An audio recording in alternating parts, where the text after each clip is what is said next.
हर हर महादेव दोस्तों। आज हम आपको बताने वाले हैं हमारे षष्ठम स्थान पर जो आते हैं श्री भीम शंकर ज्योतिर्लिंग के बारे में। हमारे शिव पुराण के अनुसार एक राक्षस था जो कि बहुत ज़्यादा शक्तिशाली और बहुत ज़्यादा अत्याचारी था, जिसका नाम था भीम।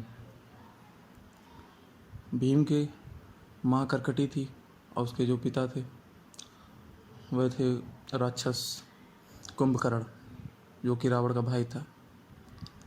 जब इसका जन्म हुआ तो ये दोनों ही नहीं थे, ना रावण था ना कुंभकर्ण था, लेकिन उसकी माँ जिंदा थी।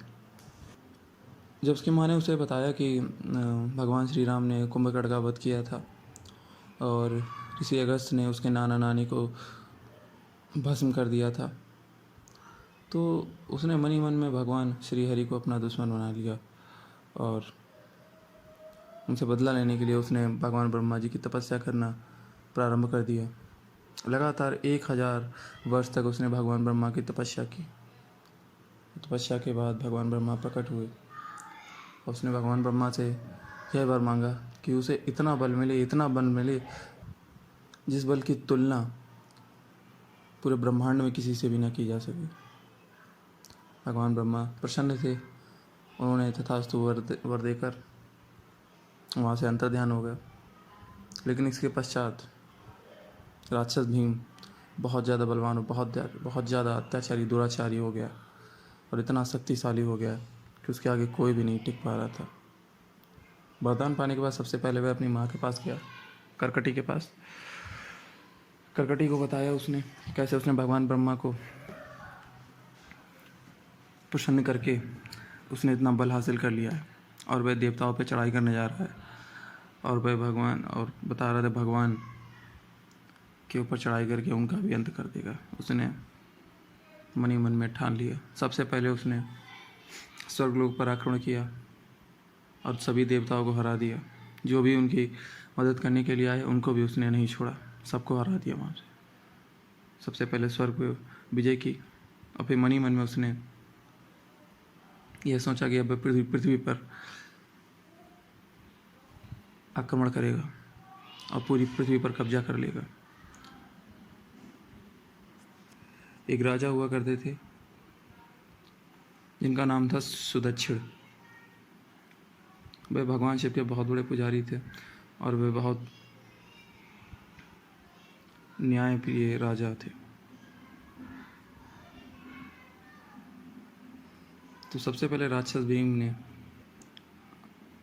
राजा सुदक्षिण के राज्य पर आक्रमण किया और उसने राजा सुदक्षिण को हराकर उन्हें बंदी बनाकर जेल में डाल दिया तथा उनकी पत्नी को भी उनके साथ में ही जेल में डाल दिया। राजा सुदक्षिण भगवान शिव के बहुत बड़े पुजारी थे। उन्होंने वहीं पर पार्थिव शिवलिंग बनाकर भगवान शिव की आराधना प्रारंभ कर दिया। वहीं पर वो लोग पूजा करते रहे, साथ में उनकी पत्नी भी उनकी पूजा करती रही। राक्षस भीम का अत्याचार इस प्रकार से बढ़ चुका था कि यदि कोई हवन करता तो हवन को भी नष्ट कर देता था। भगवान की पूजा पाठ करता तो उनको भी वह होने नहीं देता था। उसने बता दिया था कि उसी को पूजा जाए, वही सब कुछ है। उसने सबसे यही कहा कि कोई दूसरे देवी देवता को पूजा करने की कोशिश करेगा तो वह मारा जाएगा। सभी देवी देवता बहुत ज़्यादा परेशान हुए। सभी देवगण भगवान शिव के पास पहुँचे और उनकी आराधना पूजा करते रहे। उनकी आराधना पूजा से भगवान प्रसन्न होकर वहाँ पर प्रकट हुए और बोले कर वहाँ पर प्रसन्न हुए और वहाँ पर आए और बोले, देवगण तथा महर्षियों, मैं आप लोगों पर अत्यंत प्रसन्न हूँ। बोलिए आप लोगों का कौन सा इष्ट कार्य सिद्ध करूँ। देवताओं ने देवादिदेव से कहा, आप अंतर्यामी हैं, इसलिए आप सबके मन के सब जानते हैं, आपसे कोई रहस्य नहीं छुपा है। देवताओं ने कहा, हे महेश्वर, राक्षस कुंभकर्ण से उत्पन्न करकटी का महाबलशाली पुत्र राक्षस भीम ब्रह्मा जी से वर प्राप्त कर अत्यंत शक्तिशाली और अभिमान में आ गया है। वह देवताओं को अनवरत कर कष्ट पहुंचा रहा है। भगवान बिना देरी किए आप उस दुखदायी राक्षस का शीघ्र ही नाश कर डालिए। हम सभी देवगण उसे अत्यंत क्षुब्ध होकर आपकी शरण में आए हैं। भगवान शिव ने उन देवताओं को आश्वस्त करते हुए बताया कि कामरूप देश के राजा सुदक्षिण उनके श्रेष्ठ भक्त हैं। आप लोग उनके पास मेरा एक संदेश सुना दो, उसके बाद आप लोगों का सारा अभिष्ट कार्य पूरा हो जाएगा। उनसे बोलना, कामरूप के अधिपति महाराजा सुदक्षिण, तुम शिव के परम भक्त हो, इसलिए तुम उनका प्रेम पूर्वक भजन करो। दुष्ट राक्षस भीम ब्रह्मा जी का वर प्राप्त कर ही अभिमानी बन गया है और इसलिए वह तुम्हारा अपमान कर रहा है।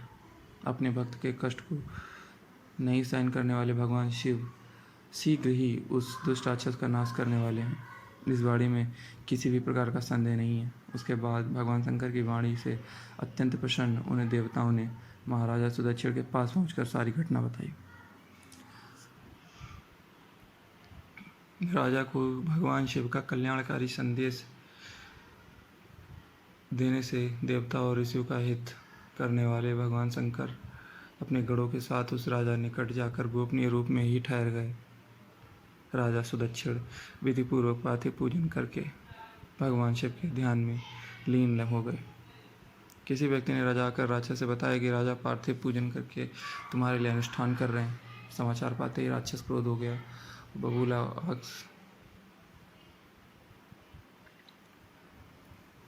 क्रोधित हो गया।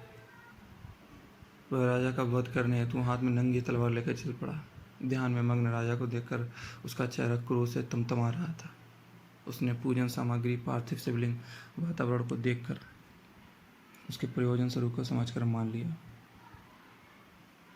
राजा उसके अनिष्ट के लिए कुछ कर रहा है।